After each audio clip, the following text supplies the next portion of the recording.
So let's talk about where you would begin on a person's face to bring them back to their more youthful look.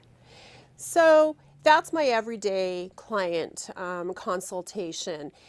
A few people come in and tell me exactly what it is that they want to have done, and we'll start with that and eventually get to what it is that I see. But the more likely scenario in my office is that someone comes in and says, well, I want to know what you would do if you were me. And so with their permission, I will start to tell them what it is that I see as an expert.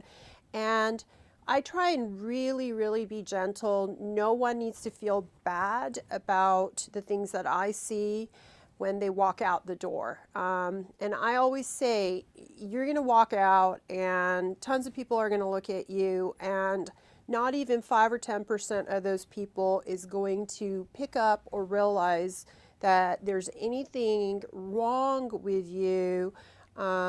Just because I mention it, it's because this is what I do every day, and all those little 5 or 10% improvements add on to a great picture and an improvement overall. But I want to make sure that I don't make anybody feel bad just because I've told them what it is that I see. So having gotten their permission, I start and tell them what it is that I see, and really I try and look at it as, is there a lot of hyperactive muscle movement that is causing too many wrinkles? Is there a lot of facial tissue loss? Or is it more of a skin problem from aging and perhaps sun damage? Wow, that's great. That is really great. So I also understand there's 3 things that you address when making a person look more beautiful and more youthful. Can you share with us what those 3 things are? Absolutely. So again, going back to that new consultation, and as the individual is talking, I'm observing their muscle movement.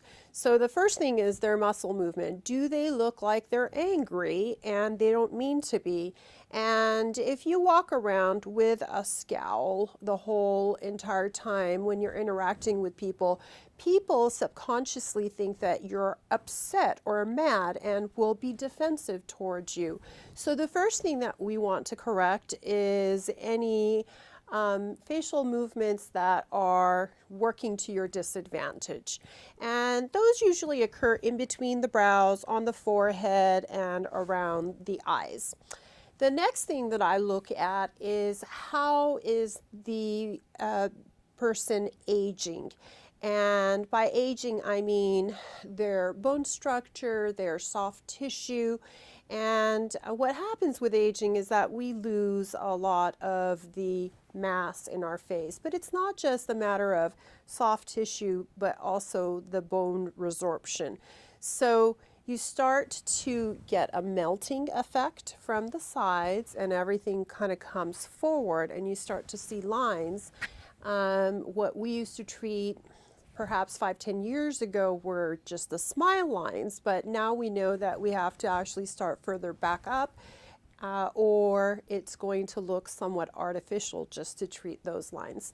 The last thing I look at, Sheila, is the health of the skin itself. And living in Southern California, we get a lot of accumulated sun damage.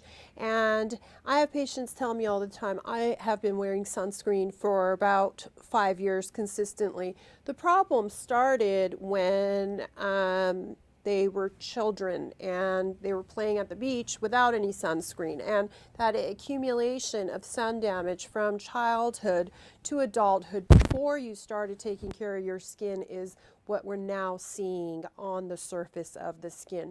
So when we correct the excessive facial movements, the loss of soft tissue, and then the health of the visible skin, those 3 things together add up to a beautiful picture and a younger looking skin.